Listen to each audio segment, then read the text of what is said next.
Hello and welcome to a brand new episode of Instacar HK. Today we're reviewing my very own 1976 Alfa Romeo GT1600 Junior.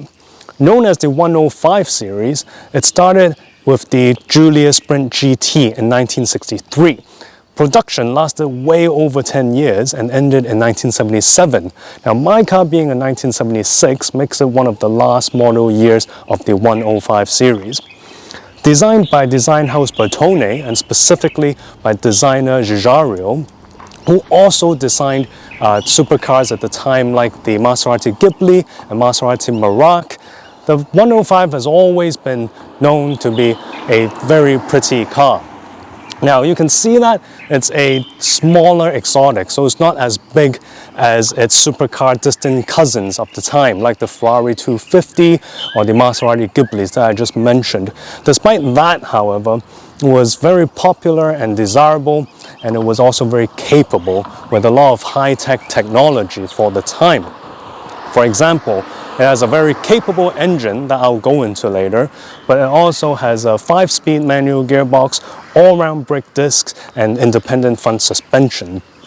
If I must compare the 105 with the car today, it probably won't be an Italian because they don't make many exotics as often as they do now. I mean, Alfa Romeo does have the 4C, but it's nowhere near as popular as this was back then.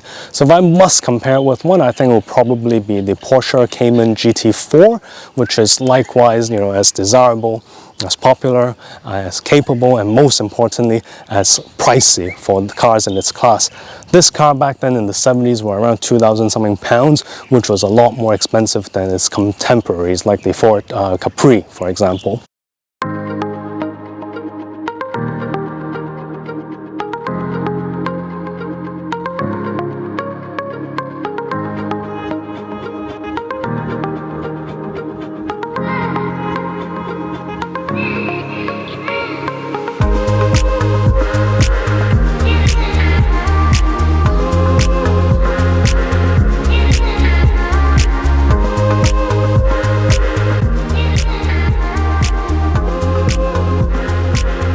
During its 10-plus year production period, Alfa made a number of different models of the 105 series, but generally they could have been distinguished by the engine capacity. So first they had the junior models, which were the 1300cc model and mine 1600 model. Those were the junior models, and the bigger models such as the 1750 and the top of the line 2000 GTV model, which I'm sure a lot of you are familiar with. Now, exterior-wise, the earlier and junior models all had twin headlights, so only two round headlights in the front. The earlier models also had the step front end. Now, for the bigger models and later models, they started using the quad headlight front end like mine. And the reason my junior model has quad headlights is because by 1976, Alfa had a facelift for the junior models where they use parts from the 2000 GTV. So therefore my car is practically looks identical as the 2000 GTV model, aside from different wheels and smaller rear lights. Now, despite the different models and engine capacities, the underlying engine for all the models were actually the same, using a 4-cylinder double overhead cam engine with twin carburetors.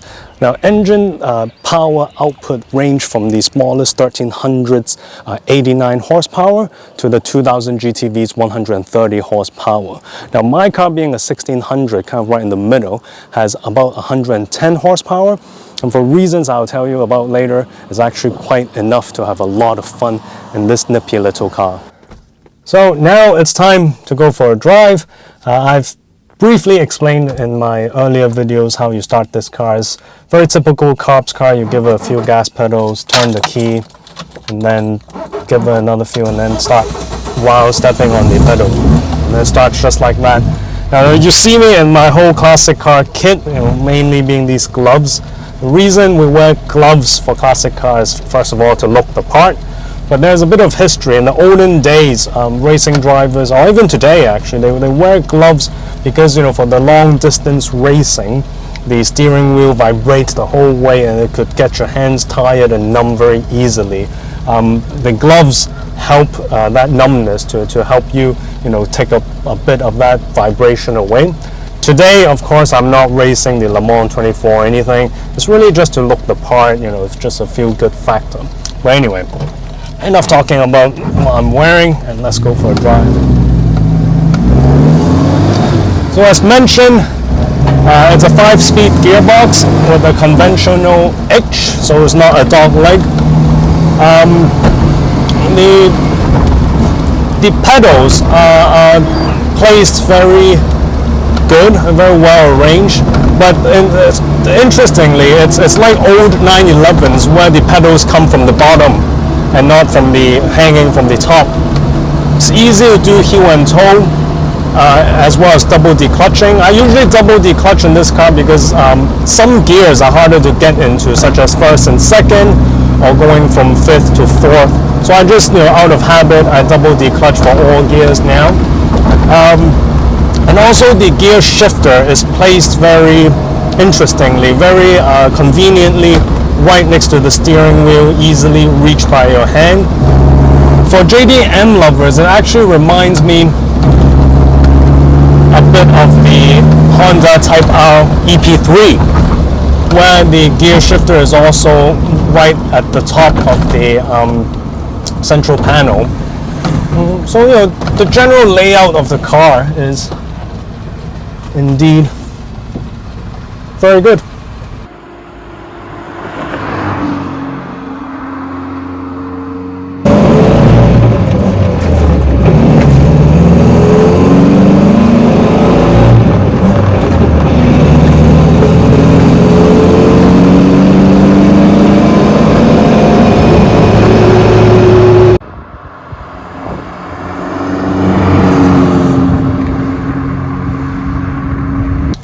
So for those of you who have been following my Instagram for a number of years, you know that I have had a long history with this car, and it means quite a lot to me.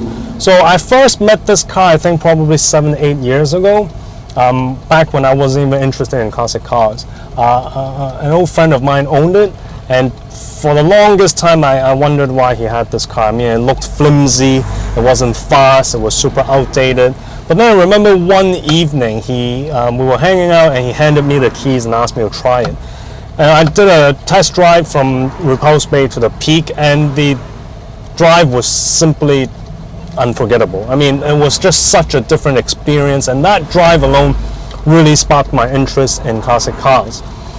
So about 2 years after that, so about 5-6 years ago, my friend had to sell the car, and fortunately he offered it to me first, and I snatched it up, without asking any questions.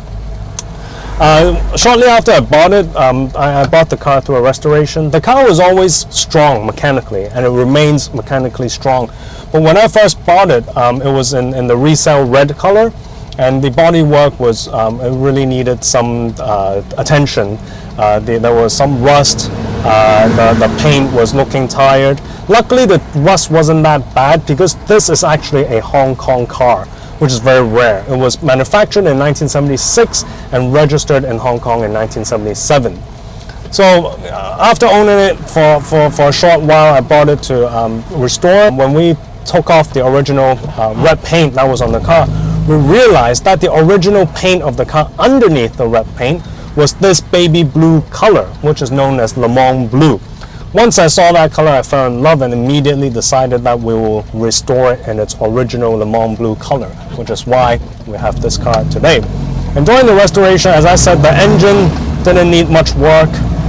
The transmission, everything was fine mechanically.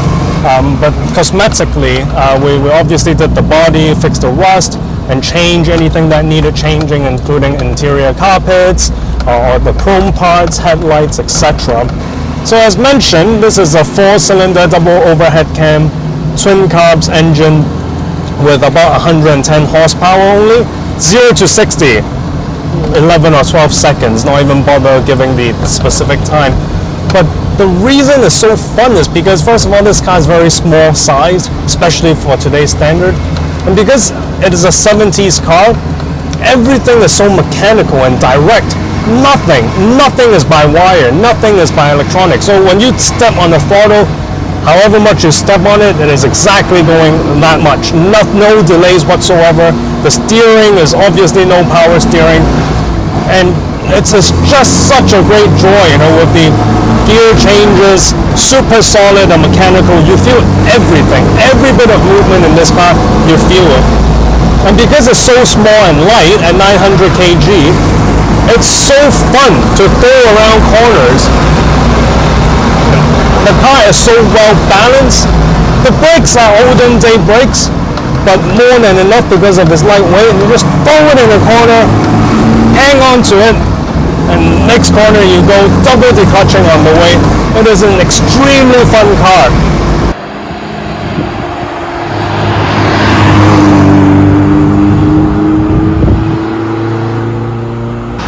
Now, after enjoying my car for a couple of years after my restoration, in 2019 I made the huge mistake of selling it. It was part of a part exchange deal for my Ferrari 360 manual, which I still love and enjoy today, but with hindsight, I really shouldn't have let this car go. Literally 2 weeks after selling this car, the new owner got into a minor accident on these very Shekel roads on one Sunday morning, when a motorcyclist that was speeding lost control of his bike and understeered into the Alfa Romeo's lane. Now, fortunately for the Alfa, there was a Ferrari in front of it that the motorcycle hit first, taking the immediate and heavy impact before bouncing off the Ferrari and hitting the Alfa's front end. The Ferrari was completely totaled, but luckily for the Alfa, only minor front-end damages happened to it.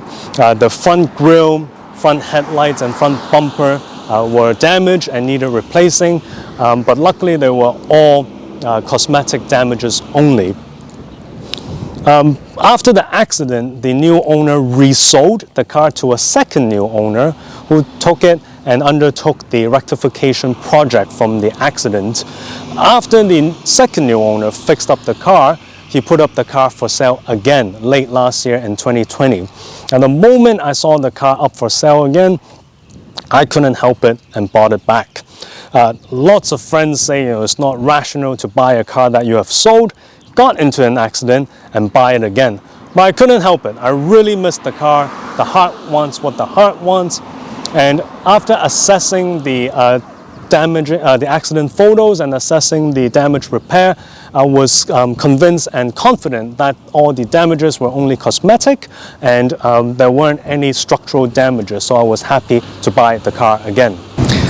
After I repurchased the car, however, there were a number of non-accident related issues that I realized I had to address.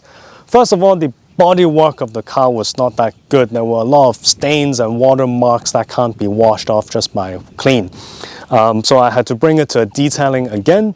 The clutch was also completely shot despite, you know, a brief ownership by the previous owners. But credit to the second owner, however, he did give me a brand new clutch as part of the sale. So I had to replace the clutch immediately after my repurchase. And I think one of the main issue was probably the mechanic who maintained the car during that period may not be that familiar with classic Alfas. So therefore, when I first bought the car back, it was running very rough, it was very smoky, it was very smelly. And when I brought it back to my own mechanic, I realized that the carburetors were completely out of tune and needed a retuning. And most importantly, the car was using the wrong spark plugs that weren't for classic Alfas. So after a visit to my local mechanic, very fortunately, the car runs very well and very healthy now and is back to its former glory. Now, I've enjoyed the car for a couple of months now after fixing it back up. Will I ever sell it again? I don't know. After all, this is Hong Kong, where money and space is often an issue. But at the moment, I don't intend to. I intend to enjoy it as much as possible this time around. And if you enjoyed this video as much as I enjoy my car, please do give us a like and subscribe, and also click this bell button so that you know when's the next time we have a new video coming. Please also visit our Instagram at InstacarHK or read our blog at www.instacarhk.com, and we'll have more classic car videos coming soon. Thank you.